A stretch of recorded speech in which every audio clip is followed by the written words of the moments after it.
চলে আসে। ওয়াও, কি জায়গা আছে, মজাই হয়ে গেল।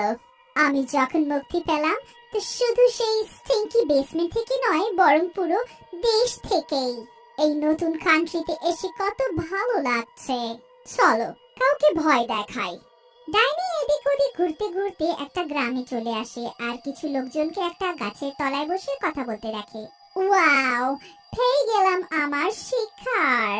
দেখো কি মজায় পরস্পরের সাথে টক করছে। এক্ষুনি গিয়ে তাদের মজা নিচ্ছি। ডাইনি ওই লোকেদের কাছে গিয়ে দাঁড়িয়ে পড়ে আর ভয়ঙ্কর আওয়াজ বার করে।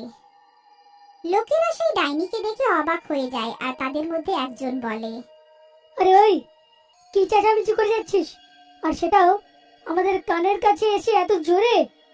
চল চল, চলে যা এখান থেকে। কে জানে কোত্থেকে উঠে চলে আসে, ড্রামা করতে এসছে এখানে।